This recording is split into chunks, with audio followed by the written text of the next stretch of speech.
Hello everyone. Today's video brings up a topic that is in the forefront while studying globalization, especially international political economy. This video will uncover the economic aspect of globalization where the economically advanced countries and the major financial institutions plays a critical role in managing global flow of money and control it in accordance to their interests. Here we talk about how the international political economy and global flow of money is not truly global and how it becomes a strategic weapon for a handful states, giving special reference to economic sanctions to Iran, Russia, and Venezuela, and Russia's exclusion from SWIFT banking system in retaliation to Russia's invasion of Ukraine to outcast it from the global economy. We also discuss the use of financial institutions as proxies and weaponization of US dollar, a global currency, and how US use it to threaten others and what other countries can do against it, especially the global south, while giving special reference to BRICS. Now moving forward, here's a picture on your screen. Do you know what it is? Yes, you answered correctly.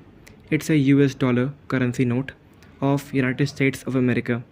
Now, this is not just used in one country, unlike majority of currencies in the world. US dollar is a truly global currency. Everyone wants it. Here the question arises. Why everyone want the US dollar? Why not Indian rupee, Japanese yen, South Korean won or any other currency? The single term which explains all this fuzz is dollarization. In simple and subtle words, dollarization means the monopoly or the dominance of US dollar in the global trade and finance practices and its acceptance as a global currency. But still the question is that how US dollar became a global currency while it is not even the most valued one. Rather, Kuwaiti dinar is the most valued currency in terms of exchange rate, but some of you might not even heard of about it and don't even know where Kuwait lies on the map. So, how US dollar became a global currency and dollarization came into being. There are various requirements for being a global currency like credibility, stability, wide circulation, global acceptance, etc. And US and its dollar fulfill all of them. While understanding dollarization, we not also see a US dollar just as a currency, but too as a global reserve currency, which is used by governments all over the world as a liquid asset due to its extreme liquidity, its dominance on the international financial practices by knowing that more than 55% of global currency reserves are in US dollar worldwide and around 90% of global trade settles in the US dollar. US dollar in the geoeconomics is like you can love it or hate it, but can't ignore it. Here we first analyze the dichotomy of the love and hate relationship with it. Reasons for the countries for opting US dollar are its worldwide dominance and acceptance which helps to trade easily without worrying. But these benefits it provide they comes at a few cost, especially for lower and middle income countries. Biggest cost for using US dollar is compromising the economic sovereignty, and in the period of globalization it can heavily impact the geopolitical scenarios. We have three examples to better understand its repercussions. These are Iran, Venezuela and Russia. First, in the Iran's case, US concern about the Iran's nuclear program to strengthen itself in the hostile region of West Asia, but it would be a potential threat for the existence of Israel and ultimately harms America's and its allies' interests. So the US sanctioned the Iran both economically and politically and banned Iran from using SWIFT international banking system and also threatened other countries for buying Iranian oil, which as a result not only destroyed Iran's economy but also significantly raised the global crude oil prices and ultimately led to the inflation worldwide. Another example of weaponization of dollar is Venezuela, a country in the north of Latin America with largest petroleum reserves in the world, but still not able to sell its crude oil in international market. which is the backbone of their economy and their largest export product. All thanks to the US sanctions on Venezuela, because US government thinks that the president of Venezuela, Nicolas Maduro, is guilty of corruption and human rights abuses, which in turn faced the same repercussions as Iran, but it cost them way more than Iran economically, because US sanctions, it became the country with the highest annual inflation rate ever in the history at around 200%, and combined decadal inflation of more than 9,000%, which makes their currency worthless. And now they are unofficially using US dollar in the economy so that they don't have to carry bags full of money just to buy a loaf of bread and to tackle hyperinflation. And latest example of Russia, where the escalation of Russia over Ukraine invited Western sanctions, especially from US, and exclusion from SWIFT banking system, which debarred Russian banks from international financial trades, due to which they aren't able to transfer and receive money internationally, and impacted Russian and make the Visa Mastercard bank cards worthless. Russia is now the most sanctioned country in the world, with over 19,000 sanctions on institutions and individuals combined. But unlike Iran and Venezuela, Russia effectively managed to dodge most of the sanctions due to its geopolitical and geoeconomic strengths, changing discourse of economy to the war economy, earlier decisions to reduce dollar from its reserves, and trade in barter or in local currencies, especially with China and India. But that doesn't mean that Western sanctions are totally ineffective. They are still hurting Russian economy, with a negative growth rate of 2.2% in 2022 and a frozen reserves of Russia in Western countries worth more than $300 billion. So, from the before mentioned examples and events, you can understand the pain of dollarization and compromised economic sovereignty for nations, which in turn paves the way for various alternatives which countries are now trying to uphold to minimize their impact, out of which two can be very effective. One is de-dollarization and other is a rise of BRICS and BRICS currency. Since the end of the Cold War era, the experts of global politics fears from the unipolar world order, where the only single superpower was USA, which possibly gain all the advantages and enjoy its supremacy over others to fulfill its interests in all spheres. Another significant event in the history of dollarization was in 1971, when US abandoned the gold standard for US dollar and started issuing fiat money, which virtually removed the limit on issuance of dollars by the government. So, by learning from the past experiences of the countries such as Iran, Venezuela, and Russia, countries worldwide are slowly abandoning the dollar from their reserves to evade future sanctions, to promote local currency trades, and to get rid of the dollar dominance. This phenomenon of significant reduction in the use of dollars in world trade and financial transactions to counter the US hegemony is known as de-dollarization.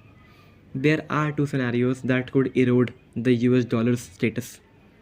The first include adverse events that undermine the perceived safety and stability of greenback and the US overall standing as the world's leading economic, political, and military power.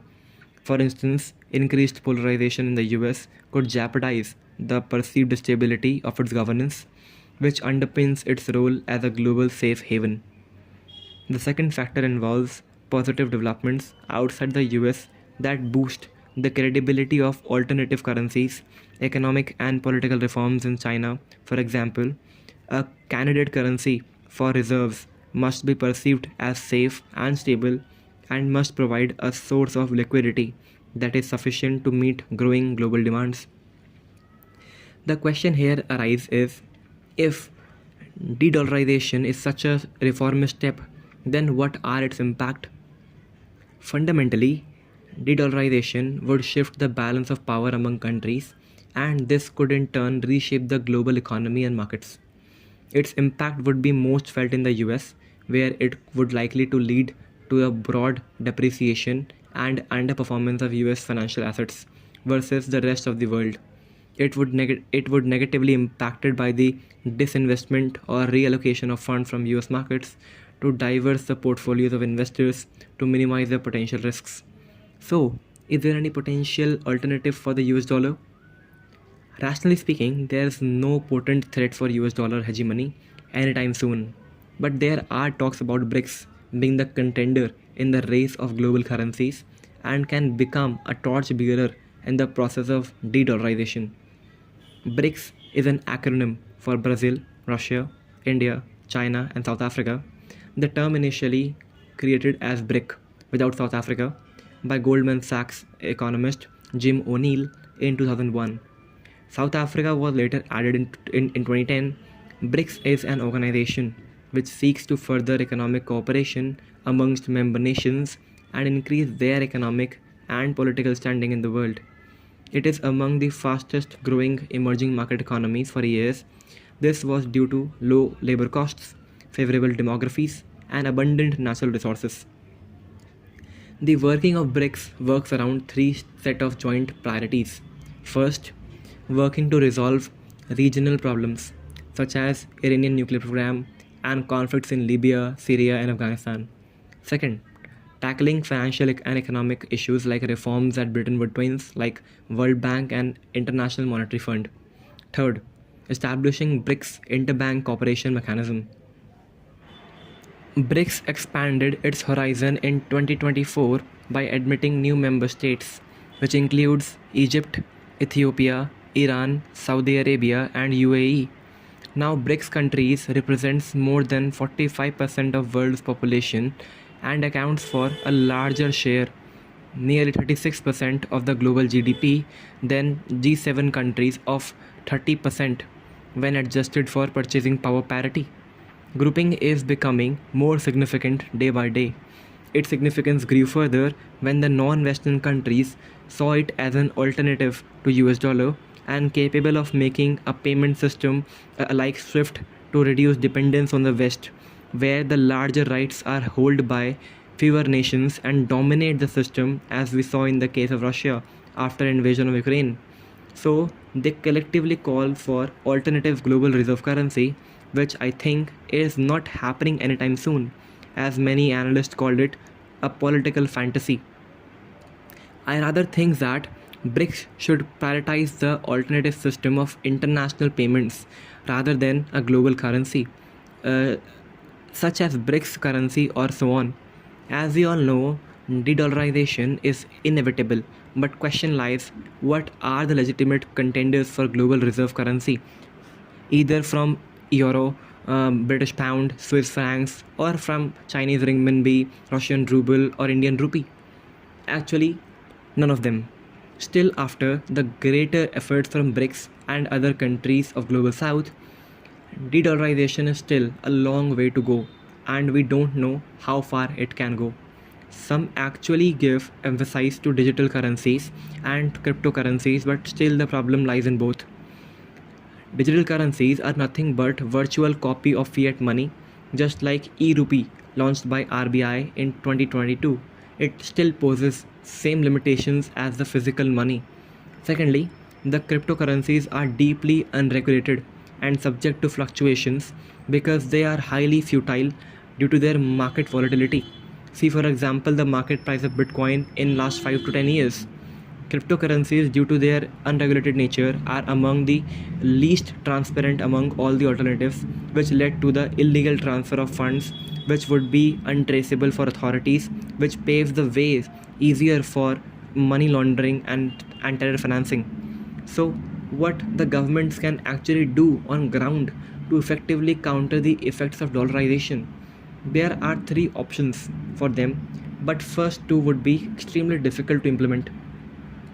First one is replacing fiat money with commodity money, obviously backed by the gold reserves. It's new extremely difficult for countries to switch to gold backed currencies due to various factors such as low gold reserves with governments, high debt to GDP ratio, larger amount of notes printed that all can't be backed by gold, which eventually devaluate the currency's value in the market.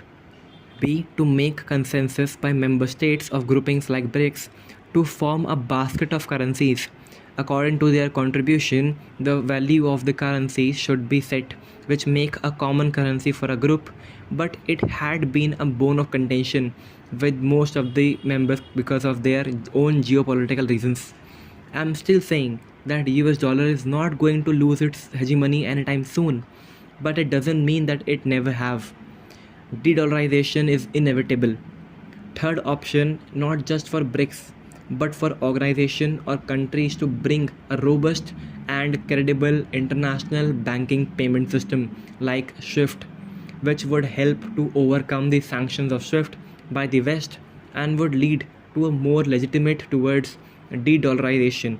Countries like India, China, Brazil, South Africa, etc., to spread their domestic payment systems worldwide, just like India doing with UPI and RuPay cards. In the recent times, we are witnessing the gradual rise in the sentiments of de-dollarization, which led to various events worldwide, like currency swap agreements between various countries and groups, which would reduce the dependence on US dollar, the trade in local currency such as rupee ruble trade, renminbi ruble trade, rupee real trade, etc.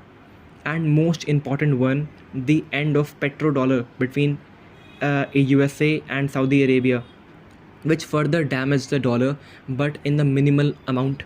So, the de-dollarization is a reality and it is inevitable. That's all from my side. Hope you find the video informative. Thank you for watching it.